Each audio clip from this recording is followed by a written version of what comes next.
قبل ما نبدأ يا صديقي، جهز نفسك لجرعة أكشن مضاعفة، لأن بطل فيلمنا النهاردة قاتل مأجور من العيار التقيل بيروح لمكان إعادة تأهيل علشان يغير حياته، وما كانش يعرف إن ظهور عصابة غامضة هيغير كل شيء. بيبدأ فيلم النهاردة في المملكة المتحدة، وبيكون في مسجون عسكري بيتم نقله بالليل، وطبعا وقتها كان معاه مجموعة حراس، بس فجأة وهم ماشيين بيلاقوا العربية وقفت، وده لأن في جرار قدامهم موقف السكة خالص. فبينزل السواق وهو مجهز سلاحه أحسن يكون فخ ولا حاجة، وبينزل معاه واحد كمان يأمن ظهره، لكن فجأة بيظهر وراه قاتل محترف وبينهي حياته في هدوء، وبيطلع على السواق يخلص عليه هو كمان. وقتها باقي الحراس بيقلقوا وبينزلوا يشوفوا ايه اللي بيحصل، لكن القاتل ده كان محترف جدا وبيقدر يصطادهم واحد ورا التاني بكل سهولة لحد ما بيقتل الكل، وما كانش فاضل غير حارس واحد بس مع المجرم. ساعتها بقى بيدخل القاتل المأجور وبيخلص عليه في لحظات، وبيكشف وش الراجل اللي بيحمد ربنا وبيفكره جاي يهربه،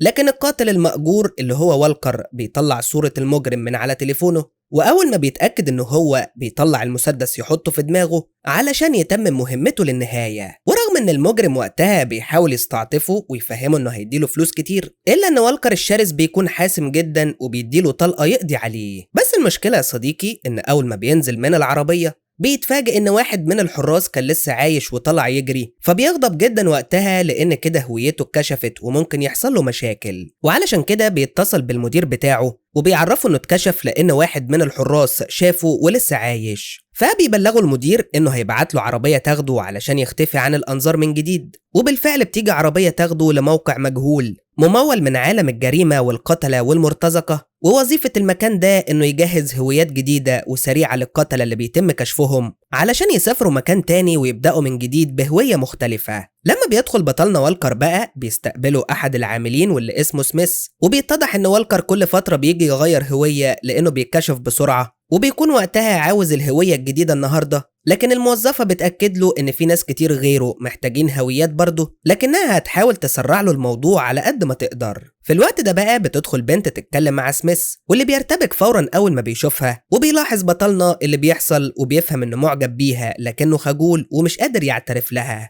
فبينصحوا إن البنت شكلها معجبة بيه هي كمان، والمرة الجاية لازم يتشجع ويصارحها بحقيقة مشاعره. وعامة بياخدوا سميث علشان يوفر له غرفة لتاني يوم، وبيبدأ بقى يعرفوا القوانين إنه ما ينفعش يتواصل مع حد خارج المنشأة مثلا، وكمان يسلم كل المتعلقات الشخصية اللي معاه. فبيطلع والكر كل حاجة فعلا، وبيبقى معاه سلسلة عزيزة عليه كده، فبيخليه سميث يحطها في ظرف وهيبقى يجيبها له بعدين. واثناء بقى ما بيكونوا خارجين بيلاحظوا ان في مجرم مش عاوز يسلم الشنطه بتاعته، فبطلنا كان هيتدخل ويديله قلمين، بس بيلحقوا سميث علشان يجهزوا بصمات الاصابع. بيخليه بقى يمشي صوابعه على اجهزه بخار، وبنلاحظ وقتها ان المكان مليان بالمجرمين واشهر سفاحين في العالم. لكن اللي بيلفت انتباه بطلنا هما بنتين قاعدين في الغرفه اللي جنبه، بس واحده منهم لما بتشوفه بتقفل الباب في وشه فورا. المهم في الوقت ده بتوصل عصابه خطيره جدا قدام منشأة التأهيل. القائد بتاعهم بيطلع تليفونه وقتها وبيتصل بزعيم العصابة يعرفوا انهم وصلوا،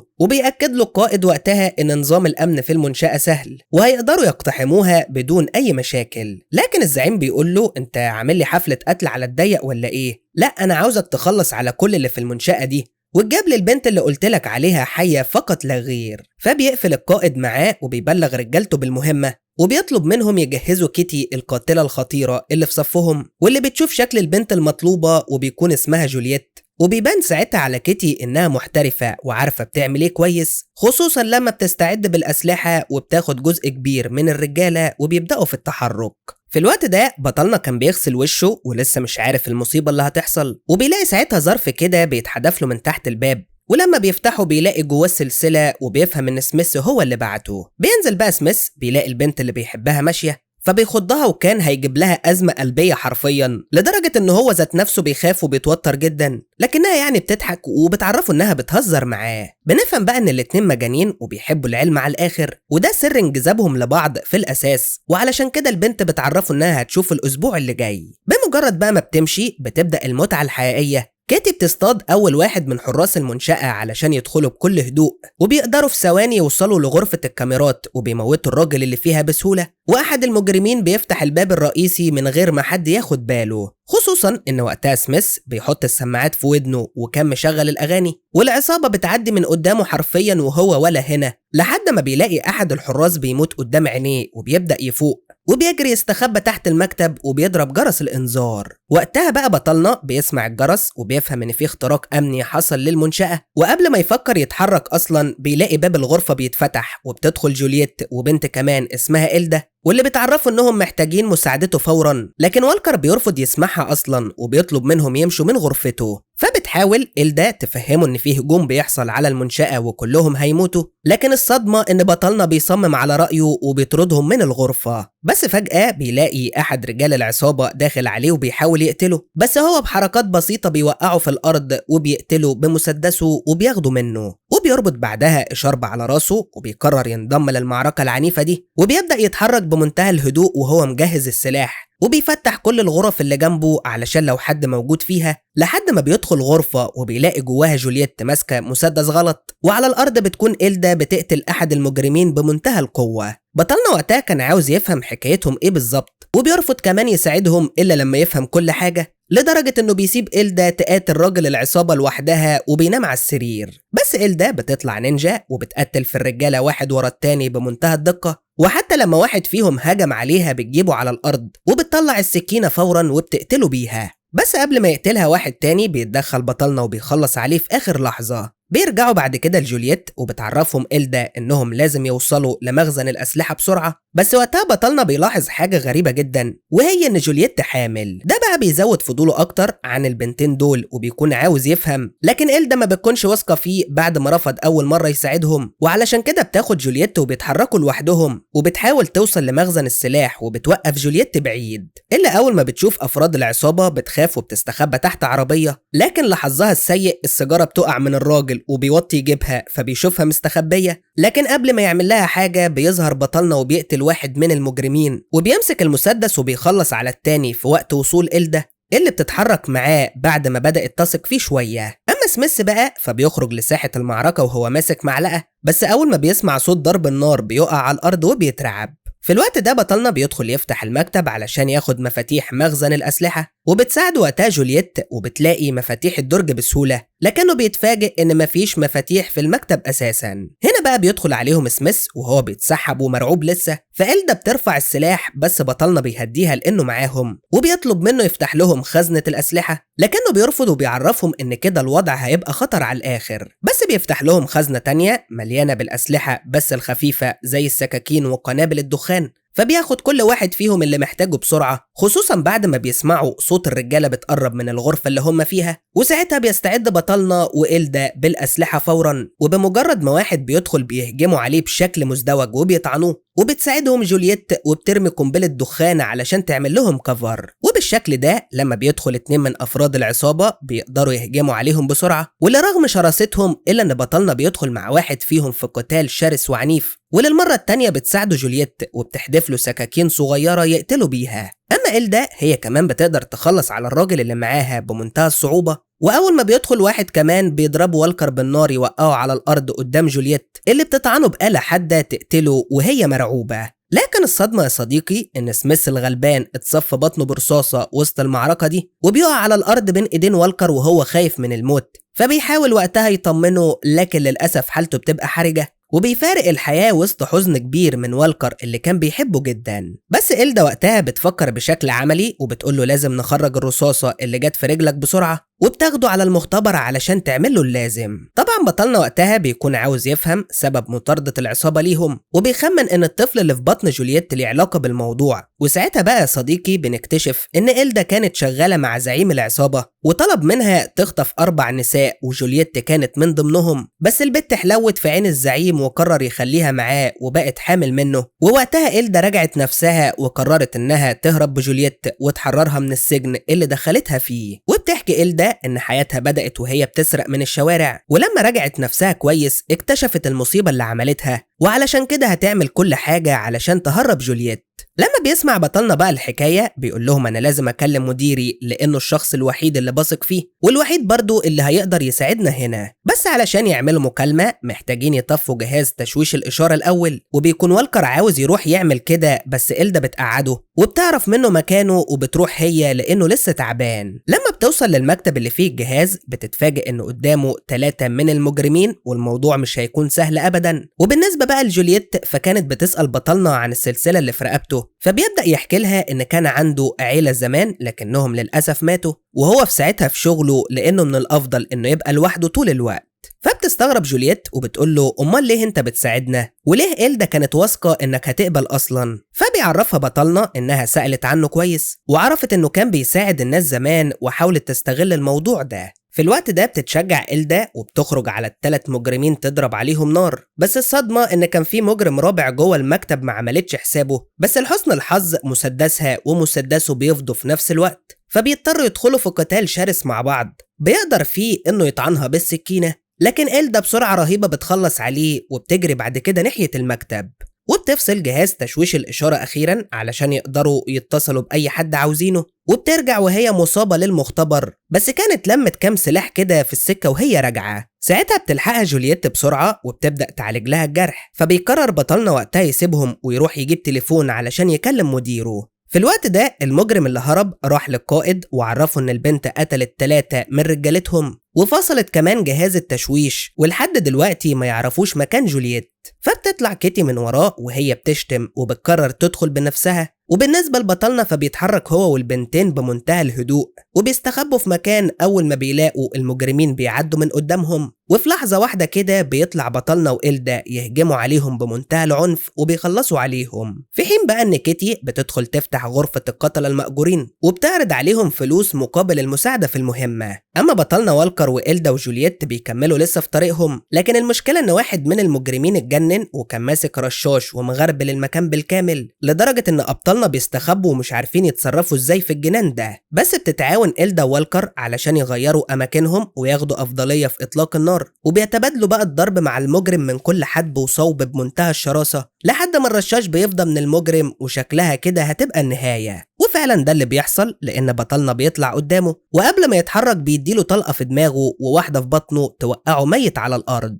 المهم بيكملوا طريقهم هما ال3 داخل المنشأة بحثا عن تليفون لحد ما بيشوفوا واحد من المجرمين في غرفة التليفونات، فبيطلب من جولييت تفضل هنا وبيقرر يدخل هو وإلدا بعد ما يرمي قنبلة دخان. وبالفعل بمجرد ما بيرمي القنبلة بيدخلوا هما الاتنين بمنتهى الهدوء، بس المجرم العنيف بيظهر فجأة قدام بطلنا وبيوقع منه السلاح وبينزل ضرب فيه بمنتهى القوة وبيستغل انه لسه مصاب. فبتقلق جولييت وبتدخل الغرفة وهي خايفة وقلقانة، ولما بتشوف المجرم هيموت والكر بتطعنه بالسكينة لكنه مش بيتأثر، وبيخنقها كمان من رقبتها جامد وبيكون عاوز يأذيها، وبيقول لها هم طلبوا انك تيجي عايشة بس عادي يعني تكوني متشوهة. بس قبل ما يرتكب الجناية دي بتيجي إلدا من وراه وبتضربه، وبيفوق بطلنا يديله ضربة في التانية يوقعه على الأرض، لكنه هو كمان بيتعب جدا وبيقع فاقد الوعي. فبتحزن إلدا وجولييت وبيحاولوا يفوقوه بكل الطرق، وقبل ما يفكروا انه مات خلاص بتنعش إلدا قلبه في آخر لحظة وبترجعه للحياة. أول حاجة بيعملها بيتصل بمديره يعرفه باللي بيحصل وبيطلب منه عربيتين علشان يهربوا بيهم، فبيأكد له المدير إنهم هيكونوا عنده في خلال ساعتين. وطبعا بالشكل ده محتاجين يستخبوا في مكان لحد العربيات ما توصل، بس إلدا بتفكر بطلنا بالهويات الجديدة بتاعتهم وإنهم لازم ياخدوها معاهم علشان يعرفوا يتحركوا،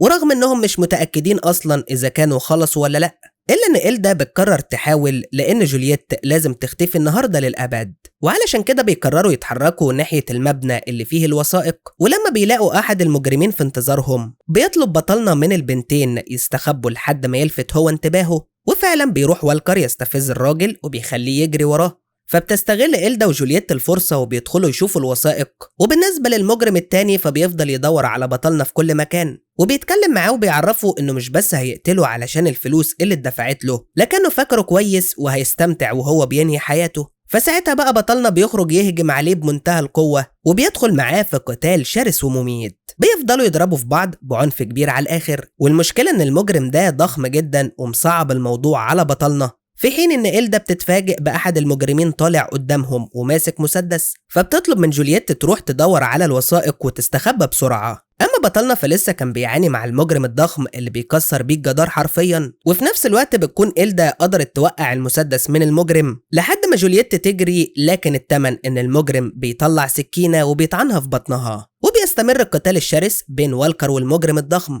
اللي بيوقعه على الأرض وبيخنقه بمنتهى القوة علشان يطلع روحه، لكن بطلنا بيمسك سكينة في اللحظة المناسبة وبيغرزها في رجله، وبيقوم ياخد شاكوشين وبينزل فيه تكسير وتحطيم لحد ما بيقتله بطريقة وحشية جدا. في نفس الوقت ده في الناحية التانية بتكون إلدا بتنزف على الأرض ومش قادرة تتحرك، والمجرم لسه بيضربها علشان تعترف على مكان جولييت، وبيطلع المسدس يحطه في دماغها علشان يقتلها، بس فجأة بيسمع صوت إزاز بيتكسر وبيفهم إن جولييت مستخبية عنده، فبيبعد عن إلدا وبيروح وراها فورا، وبيفضل ماشي بمنتهى الحذر وهو مجهز السلاح، وبيلاحظ وقتها آثار دماء على الأرض وبيخمن إنها مصابة، لكن في الحقيقة ده بطلنا والكر هو اللي بينزف، واللي بيستدرج المجرم عند عربية وبيرمي قنبلة يدوية جنبها علشان أول ما المجرم يقرب تنفجر فيه ويتحول لأشلاء.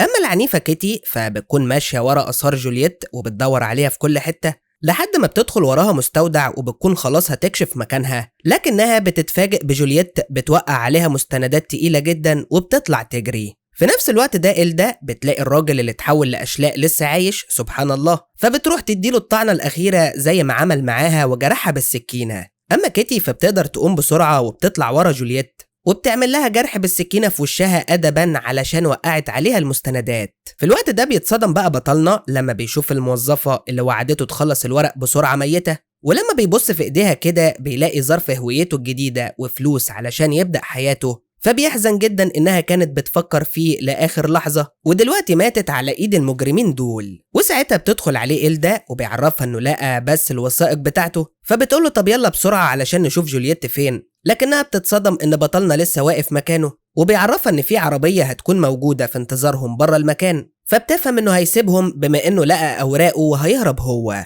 وبيعرفها إن القاعدة الأهم في حياته ما يتعلقوش بحد، فبتقوله بس أنا عارفة حكايتك كويس وإن أم بنتك ماتت في إطلاق نار انتقامي بعد ما حررت رهاين كتير من اليمن لوحدك وده كان جزائك. فبيتعصب والكر على الآخر وبيقول لها أنا لازم أكون ميت علشان بنتي تفضل عايشة، وطول ما أنا ما بتعلقش بحد هفضل على قيد الحياة. فبتنهار إلدا من كلامه الحاد وبتقرر تشتمه وبتاخد بعضها وبتمشي، وبتطلع تدور على جولييت في كل مكان وهي تعبانة. وبالنسبة لبطلنا فبيلاقي السلسلة بتاعت وقعة فبيفتحها وبيشوف صورة بنته، وساعتها بقى بيبقى بين نارين يهرب وينجو بحياته ولا يعمل اللي يقدر عليه علشان ينقذ جولييت وإلدا. فبياخد مسدس من على الأرض جواه رصاصة واحدة وبيقرر يغامر بحياته حتى الرمق الأخير، خصوصا إن إلدا بتراقب كيتي من بعيد دلوقتي وبتشوفها بتسلم جولييت لقائد العصابة، لكن قبل ما يمشوا بالعربيات ويختفوا للأبد بتهجم إلدا بالسكينة على القائد بكل قوتها، وكيتي وقتها كانت هتضربها بالنار بس جولييت بتخبطها بالباب،